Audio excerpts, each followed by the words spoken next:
Kthehemi në studio, ndeltemi tek zhvillimet politike në Kosovë. Unë kam lidhje drejt për drejt për të diskutuar zotin Lulzim Veliu, që është analist. Lulzim, shumë faleminderit. Kënaqësi të bisedojmë. Përshëndetje, faleminderit për ftesën. Lulzim, ka një kryetar të ri në PDK, është fjala për Bedri Hamzën, ish kandidati për kryeministër pas dorëheqjes së Memli Krasniqit. Dhe kryeministri në detyrë Kurti ka deklaruar në një postim në rrjetin social Facebook që ky është një proces i mirë dhe e uroi zotin Hamza në detyrën e re. Ka nisur diskutime në Kosovë se në rast të një ndryshimi të leadershipi në PDK që ndodhi, të mund të ketë një bashkëpunim mes armiqve historik në thonjza vetëvendosjes dhe PDK. Sa e mundur është diçka e tillë dhe kujt do t'i rëndonte në pozitë ose në spektrin politik? Po ndoshta do të kisha filluar me zgjedhjen e kryetarit të ri të Partisë Demokratike, që mendoj se është një proces i mirë dhe mendoj është një gjë e mirë që tani po ndodh në Kosovë për herë të parë marrja e përgjegjësisë nga liderët partijake. Unë uroj që një gjë e tillë të bëhet praktik për të gjitha subjektet politike në momentin që dalin humbës të dorëzojnë postin e kryetarit, edhe pse unë mendoj se subjektet tona ish opozitare, pra fillon me Partinë Demokratike, Lidhja Demokratike, por edhe Alianca për Armërinë e Kosovës, në gjatë opozitarizmit të tyre nuk kryen detyrimet që i patën mundësinë dhe kohën e mjaftueshme për një reformë të thellë dhe ndoshta që do të ishte një reformë që do të sillte fytyra të reja, do të sillte njerëz të ri dhe do të sillte edhe një besueshmëri të ato subjekte, pra nuk e bën ndryshimin, nuk e bën reformën për ta shtyrë qytetarin për t'ju besuar atyre se me të vërtet janë ndarë nga krimi, nga korrupsioni, nga e gjitha ajo çfarë ka ndodhur deri më tani me ato subjekte të cilat kanë qeverisur vendin për 20 vite me radhë deri në ardhin e pushtet të lëvizjes vendosë dhe të kryeministrit Albin Kurti. Unë mendoj se është bërë gjë e mirë, edhe pse këto kemi të bëjmë vetëm me ndërtimin e kryetarit dhe në një farë forme ishte një proces i ngutshëm, një gjë që ndodhi brenda 4-5 ditësh, tërheqja dhe emrimi apo numërimi, votimi i një kryetari të ri. Unë kam bindjen time, qofsha i gabuar, se mbrapa Hamzës janë duke u fshehur ajo klika e vjetër e politikanëve të Partisë Demokratike, pra të gjithë ata që kishin lidhje me krimin dhe me korrupsionin, edhe në balë të tyre doli Hamza, pra në një farë mënyrë është duke u shërbyer si një marionet për ish klasën e vjetër politike në brenda kësaj partie. Vetë Bedri Hamza ka një reputacion të mirë, apo jo, Lulzim?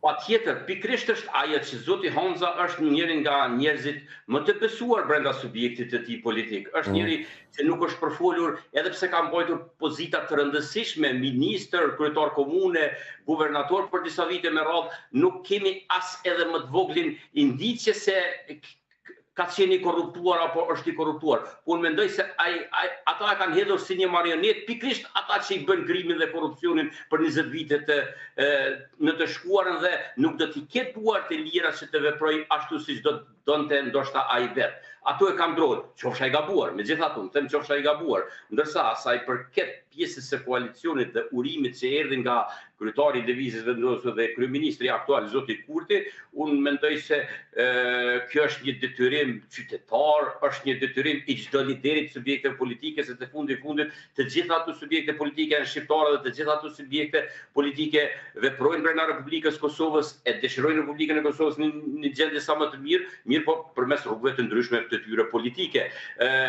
Mirë po një gjë tjetër që e ka shtyrë zotin Kurti të bëjë një veprim të tillë, është edhe vetë fakti se ndoshta ka ardhur momenti që të mbushemi mend dhe të shohim pozicionet të cilat jemi. Ai po e vuan këtë kryenësinë e tij për muaj të tërë, pra që nga shkurti i këtij viti kanë kaluar 7-8 muaj nga certifikimi i rezultateve dhe ende jemi pa qeveri, jemi me një qeveri në detyrë dhe me sa duket kemi një reflektim të asaj se çfarë ka ndodhur dhe një gjë e tillë të mos na përsëritet pas mbajtjes së zgjedhjeve të ardhshme, që sipas venimit tim do të bëhen shumë brenda dhjetorit apo brenda këtij viti, pasi që unë nuk e besoj që zoti Konjusa do të arrijë të siguroj numrin mjaftueshëm për krijimin e qeverisë, pasi që një gjë të tillë nuk e ka arritur kohë më para zoti Kurti dhe pozicionimi e a mund të funksionojë PDK-ja me vetëvendosjen Lulzim? Po në një farë forme ndoshta do të ishte një nga koalicionet më të mira. Në qoftë se ata e kanë seriozisht dhe ata e mendojnë një gjë të tillë mirë. Mirë po sa është për t'ju besuar atyre. Një gjë të tillë deklaroi dhe zoti Kurti që do të ketë bashkëpunim me zotin Hamza, pasi që është një nga eksponentët më të besuar brenda Partisë Demokratike. Mirë po megjithatë, unë mendoj se vendi në zgjedhje do të shkojë. Edhe përkundër zgjedhjes së zotit Hamza, kryetar i Partisë Demokratike, mendoj se vendi do shkojë në zgjedhje, mirë po unë uroj që ata të reflektojnë dhe sapo të kemi rezultatin e zgjedhjeve pra në fillim vitin e ardhshëm, do të kemi një koalicion i cili do të mundëson krijimin e qeverisë e njëkohësisht do të mundëson edhe zgjedhjen e presidentit, pasi që jemi në marrëveshja kërkon edhe zgjedhjet e presidentit. Patjetër që në pjesë e një marrëveshje qeveritare të jetë edhe presidenti, pasi që këto dy forca politike së bashku mund të sigurojnë numrin e mjaftueshëm edhe për zgjedhjen e presidentit. Vetëvendosje ka diku 44 apo 46 mandate? Momentalisht, pra sipas zgjedhjeve të fundit, vetëvendosje ka 48 mandate, ndërsa Partia Demokratike ka 24. Dhe si të tilla mund ta zgjedhin edhe presidentin, jo vetëm krijimin e qeverisë, por mund të zgjedhin edhe presidentin. Mirë, unë mendoj se ata do të shkojnë në zgjedhje, pasi që këtu ka shumë pakënaqësi, duke filluar me zgjedhjen e kryetarit, kuvendit, duke vazhduar pastaj edhe me kabinetin qeveritar dhe me kandidatin që tani i kanë vetur 3-4 ditë, nuk jam i saktë me kohën, mirë po do të skadoj edhe ky mandat e pastaj do të shkojmë drejt zgjedhjeve të parakohshme të cilat pritet të mbahen gjatë këtij viti. Lulzim, do të ishte edhe një mesazh i mirë pajtimi për politikën aq shumë të polarizuar në Kosovë? Po, unë mendoj se do të ishte gjë e mirë po megjithatë është vetëm një deklarim, është vetëm një urim, nuk kemi diçka konkrete, nuk kemi takime mes tyre, pra po sido që tjetë është një mesazh pozitiv që nuk do të ishte dashur të mendohet ndonjëherë nga subjektet politike për gjëra të tilla. Unë mendoj se gjërat e tilla duhet të jenë krejt normale dhe të mos jenë shpresë dhënëse për qytetarin, por në të gjitha këto raste politika duhet të jetë aq e ndershme dhe e sinqert dhe të kenë këto raporte që ekzistojnë, që janë normale për politikat kudo në Bashkimin Evropian. Po them në Bashkimin Evropian, pasi që edhe ne pretendojmë që një ditë të jemi pjesë e atij Bashkimi Evropian. Lulzim, si pret të performoj PDK-ja në leadershipin e zotit Hamza? Po, unë mendoj se një ndryshim të madh nuk do të ketë, pasi që zoti Hamza edhe në zgjedhjet e kaluara ishte kandidat i Partisë Demokratike për kryeministër.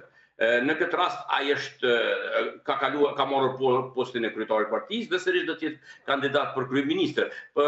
Si çfarë do të qoftë zoti Hamza apo kush do të qoftë tjetër për një periudhë kaq të shkurtë kohore, nuk do të mund të ketë ndonjë ndryshim apo nuk mund të reflektojë diçka për të bërë ndryshim. I duhet kohë pra. Por megjithatë unë mendoj se edhe përkundër gjitha këtyre zhvillimeve, zgjedhjet e ardhshme, të cilat pritet të mbahen, megjithëse nuk kemi ende një datë të caktuar brenda këtij viti, nuk është se do të sjellin një ndryshim të madh në numrin në numrat e deputetëve pra në kuvendin e Kosovës. Paraforsisht do të jemi aty ku kanë qenë me plus 2-3 kuvendar më pak ose më shumë për njërin nga subjektet politike.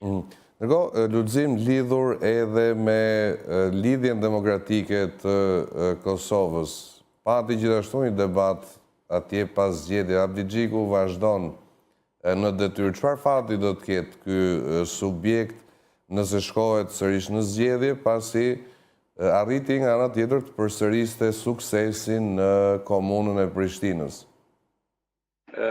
Unë mendoj se këto dy gjëra duhet ndarë në Kosovë. pushtetin vendor dhe atë lokal duhet ta ndajmë, duhet se këtu kemi të bëjmë me dy gjëra të ndryshme. Në qytete zgjedhen krye administratorët apo kryetarët të komunave, të cilët do të administrojnë komunën për një periudhë të saktuar kohore në problematikat e tyre, ndërsa në politike nacionale kemi problematikat e tjera dhe janë dy gjëra që çdo herë kanë pas një ndryshim të madh në Republikën e Kosovës.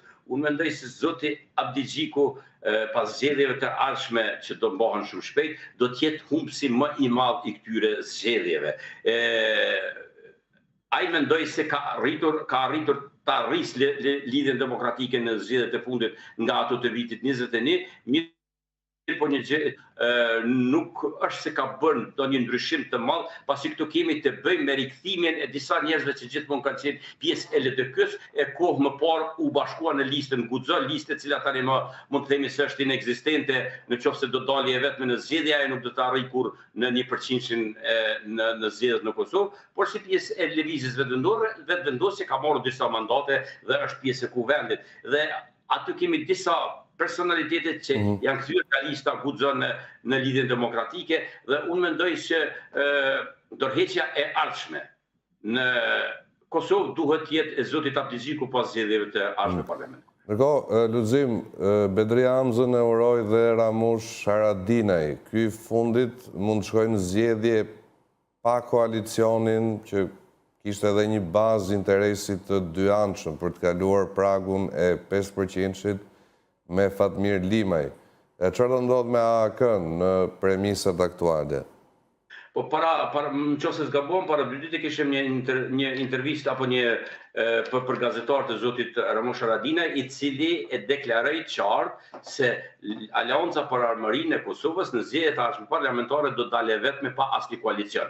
Pra do të futet garës si e vetme. Në një farë mënyrë më duk se zotit Haradinaj i është rikthyer guximi dhe besimi se pas zgjedhjeve lokale, pasi që arriti që 5 komunat që kishte në qeverisje Aleanca për Armërinë e Kosovës ti rikonfirmoi dhe kryetarët e tyre të jenë sërish edhe për një mandat të ardhshëm dhe në atë formë ka marrë një guxim që të dalë edhe i vetëm në këto zgjedhje, edhe pse në zgjedhjet e fundit kishte një rënje të dukshme dhe sikur të mos ishte në një koalicion me Fatmir Limën, me nismën social-demokratike, ndoshta edhe nuk do të ishte pjesë e parlamentit të Kosovës. Mirë, po kësaj radhe shihet një guxim i tyre që kanë vendosur që zgjedhjet e ardhshme t'i futen garës si parti e vetme pa koalicion. E qartë, kam dhe një pyetje Lulzim lidhur me emrin potencial për president. Çfarë mendon se mund të jetë, si thua, një personazh konsensual në kushtet ku gjendet Kosova? Po, ndoshta para se të shkojmë te emri për president, nuk është mirë të i kalojmë atë skandalin që bëri presidentja aktuale në intervistën e saj të dhënë ditën e djeshme, pra e cila me deklaratën e saj sikur i shërbeu Çfarë tha konkretisht? Politikave sërbe, se krimi apo bonda, selia bondave apo qarku i të gjitha bondave është në Kosovë dhe ata kanë arritur që brenda këtij mandatit të kapin 900 bonda kriminale në Kosovë dhe një deklarat e tillë e zonjës presidente që ishte edhe ndje apo para 2 ditësh, i shërben vetëm Serbisë dhe askujt tjetër. Pra, cili do të qoftë emri tjetër që do jetë president për Republikën e Kosovës, do jetë më mirë se presidentja aktuale. E qartë, Lulzim, faleminderit shumë. Besoj që emri i presidentit do të përcaktohet nga ata që do ta kenë mandatin apo do të krijojnë koalicionin për krijimin e qeverisë dhe do ta kenë edhe shumicën për një gjë të tillë. E qartë, Lulzim, shumë faleminderit që isha me ne. Faleminderit, ishte kënaqësi. Mirë, ju falenderoj dhe juve që na ndoqët në këtë transmetim. Ne do ndajemi këtu për t'u ritakuar nesër, si gjithë në orën 13.